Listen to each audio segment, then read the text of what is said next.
It's around mid-December and I've just come back from a counselling session. Finally I'm getting some help. I'll let you know how it's doing. As often when I've come out a little way and driven a little way, and with the days being so short, I don't really just want to go back home and I should stop calling it home, but I really just don't want to go back and then just sit down and edit videos or well, anything actually. I've got no drive. But yeah, I pulled up here so you can see the car is just there, and it's a place that I used to come to quite a bit. This is East Somerton. Is it East or West? West Somerton. West Somerton. I should know because I used to live in the village next to here. Well, I should still be living there, but anyway.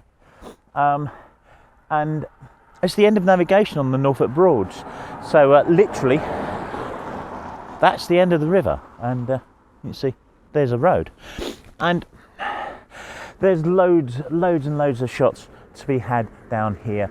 We have a windmill down there which you can walk up to. Has recently had some renovation done to it, so it's quite nice. And you've got this lovely view just looking down the river, and of course, yeah, it's a river relatively straight, leading lines, all of that kind of stuff.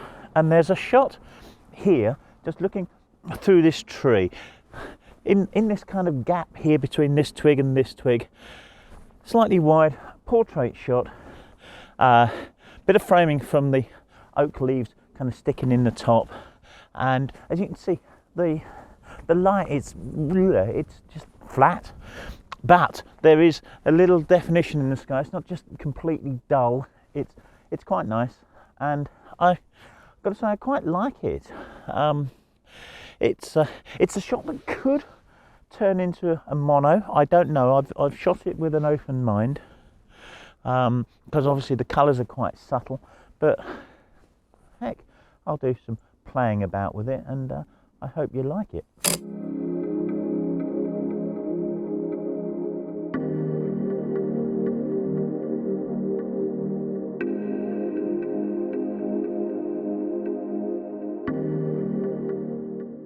I like to carry my camera gear with me. You can see on my back there, and I've got the K&F tripod which I reviewed in a video up here a little while ago, which you may be interested in looking at.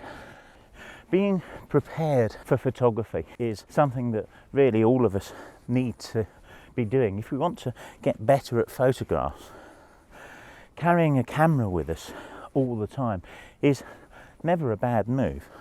Now, of course, you don't have to carry all of the gear, just carrying perhaps the body and a lens all the time, or I suppose just being prepared with your phone. All of these things are important. I don't like phone photography. I'll go further to say I really quite dislike phone photography. I think the problem with operating a phone is it's the way you hold it. It's not a natural device to hold and to kind of frame up too much. It's something you've got to kind of hold out here, and those slightest movements, because you're up here rather than having it to your eye, and often we're only doing it with one hand as well, although obviously it really often takes two to really hold and press that shutter button. But it's just that action of having to hold it up in front of your face, away from you. I find it so much more awkward than using a real camera, despite the fact that I might look at the screen out here, although all too often I'm not. I'm all too often looking at the screen when it's I'm ducking. I'm not doing a good job of the framing of this, but when it's kind of down at chest height or kind of waist height, and there's just something about using a phone that I don't like for photography, so I tend not to.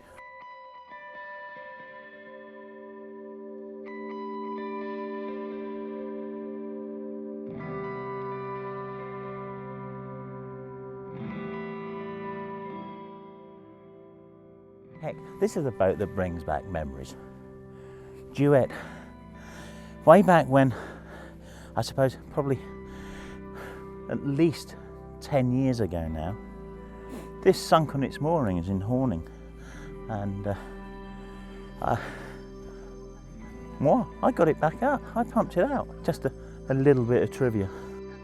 There are a number of nice views down to the mill from here, and there's some nice leading lines to it. So you've got this line of telegraph poles running down there. You've got this dike down here, which you can just hopefully see glinting there, and you've got really on the horizon, it's just the tree over here, which basically flank the left and right sides of my image with the slightly green looking roof of the boat shed. It's quite a decent looking little shot. And one of the things that's making it work for me is just the texture in the cloud. You know, it's not a totally disinteresting skyline. In actual fact, it's quite a nice skyline, and it's just really a case of placing all of these things in the right spaces to give you the shot that I'm presenting to you now.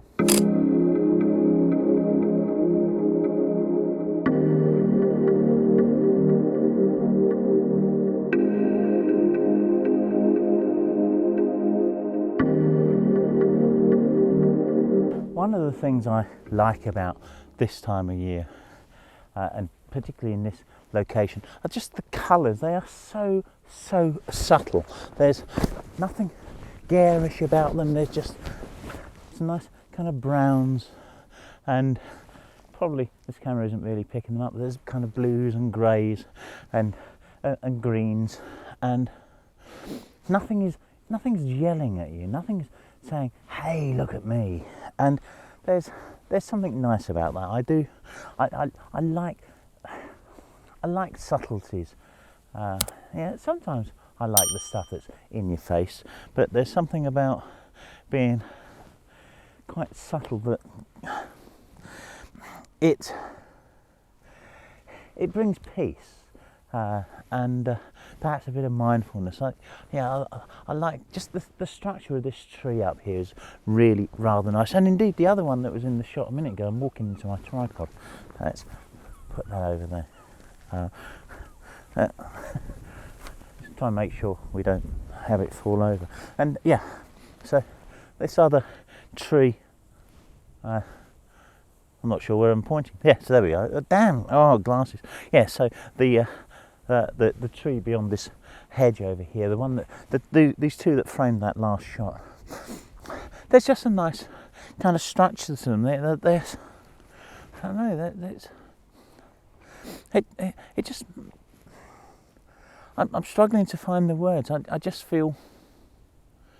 I don't know. Peaceful? I don't know. Is it peaceful?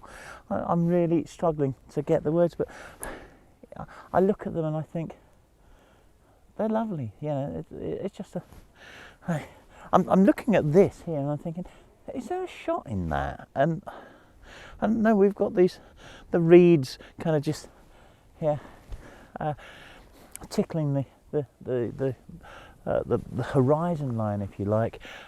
I like the subtlety of the cloud base behind it, and maybe there is something in this cloud base and just the kind of feathery edge or the featheriness of the whole thing. It's got to be worth a try, I think. This is all about trying to find that right position to get the shot, and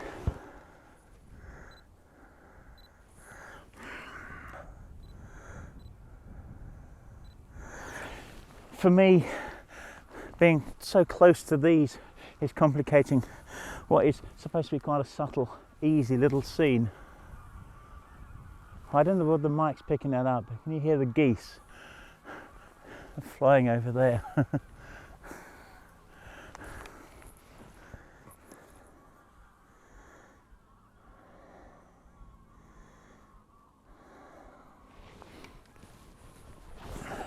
Kind of wandered around here a little bit. I thought, well, am I am I able to get this? I'm not sure. What I feel that I need to be is a little bit higher behind the camera here, so I just get these reeds brushing the horizon of the image, but there's no high ground over there, so I can't do that. I think if I stay down here low and do what I was saying I was going to, and just something kind of like that, that I think is working quite well, because I'm not too close to the reeds and I've got sky definition. I've got a bird up there. I'm not sure I want the bird. Goodbye, bird. Now I feel the image is probably a little unbalanced, but sometimes they work, don't they? Have a look, see what you think.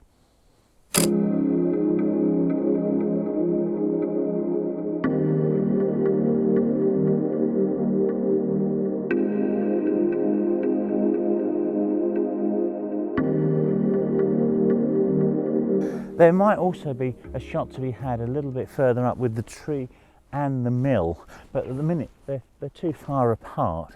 So if I climb up the bank behind me here, I might be able to close that gap a bit. I'm not really closing it enough, to be honest.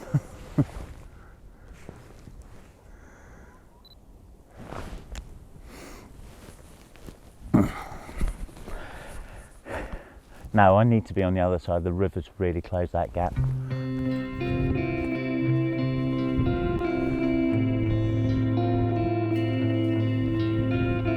Now I sometimes feel that getting closer to structures and subjects gives me actually fewer opportunities for photography.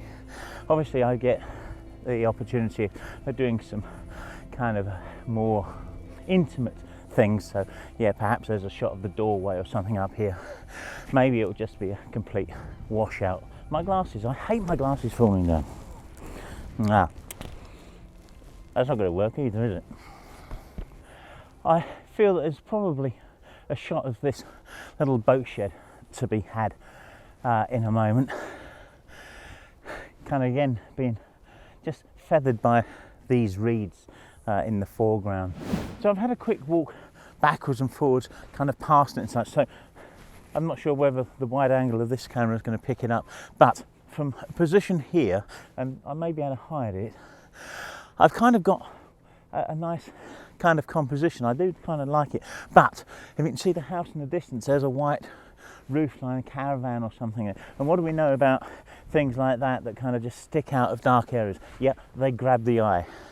So we've got to hide that, or shoot it from a different angle, or work quite heavily in post, well not heavily, but yeah, work in post to dull that down, or just clone it out. But there's got to be something different, hasn't there? So if I walk this way and look at it, looking downstream on it, then perhaps there's something there. And I did eye this up in a moment ago, and one of the things I spotted is actually just how little interest there is in the sky here.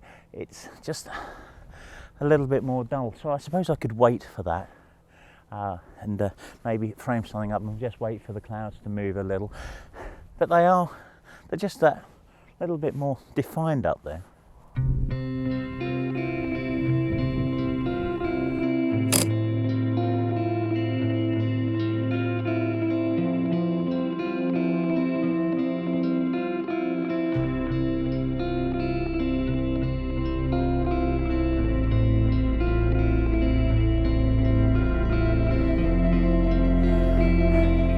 Well, remember how I said that getting close to the mill might not yield anything, but yeah, there might be a shot of a doorway or something. Well, I've got to be honest, that's probably the most dull doorway I've seen. Looks just like red oxide painted on steel from here. It's certainly not particularly photogenic.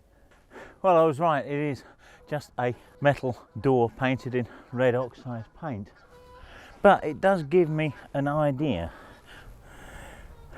It's something you should always play about with, is perspective. If I come down here, set the lens as wide as I can get quite an interesting shot looking straight up. It would be somewhat better if there was some definition in the sky, which straight up there isn't. But playing with perspective is always something that you should consider. Just always bringing the camera to your eye, or even kind of chest height and such, isn't always the right thing to do. Look up, look down. There's all kinds of shots that we're missing by trying to get the straight shot. People always say, I like your eye. Yeah, I'd wish I had your eye. Start looking at things differently. The straight shot isn't always the one to shoot.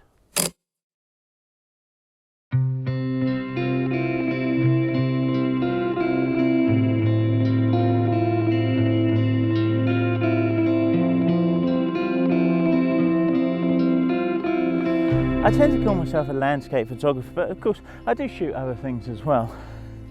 But yeah, the kind of intimate scene, well, it was not intimate, it was the weird angle scene, looking up at the cap from the doorway. Is that landscape? Well, no, it's a bit abstract. So it's not really abstract either. It's not really landscape, it's not really abstract, it's, I don't know, what would you call it? Because I'm, as you can hear, struggling. But because I can't define it as landscape or abstract or anything particularly, it doesn't mean it's an invalid shot, because at the end of the day I'm a photographer, and if you're watching this, you're probably a photographer. You shoot whatever you want, and I think putting ourselves in kind of pigeonholes, in niches and such, can be limiting in itself, as indeed, as I said, these straight shots can be quite limited. If I swing us around again to the mill, a straight shot of that mill is right now quite dull. I can improve it by putting something in the foreground like this tree or something, and indeed you've already seen shots like that. But I think the crucial thing is,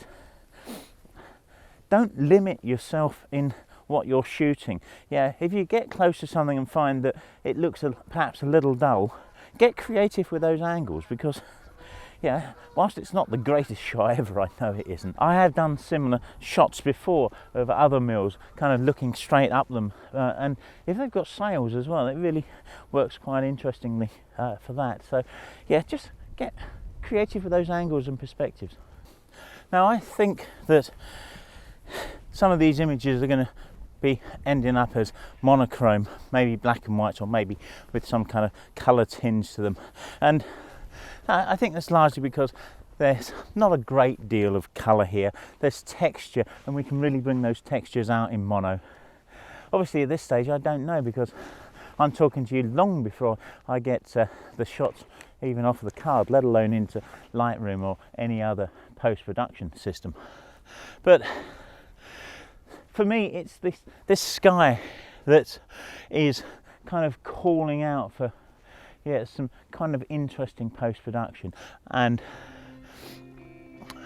if it were just blank, it would, well, I probably wouldn't be shooting it. I'd be shooting far more intimate things. But it's nice. It's what I kind of said to start with. I like I just like the subtleness of it. Whether or not the subtleness is going to be kept in post-production, I don't know. I'll try. But yeah, whenever you've got skies like this, always try to work with them. Try to pull, just some little bit of detail out of it. It's just something feathery as it merges from kind of light to dark and such, and it really does provide an interesting background to a lot of subjects. It's not just that kind of flat horizon. There's something there to take the eye and make someone look at it. So yeah, always kind of remember that when you have a dull day, look for just lovely little textures in the sky.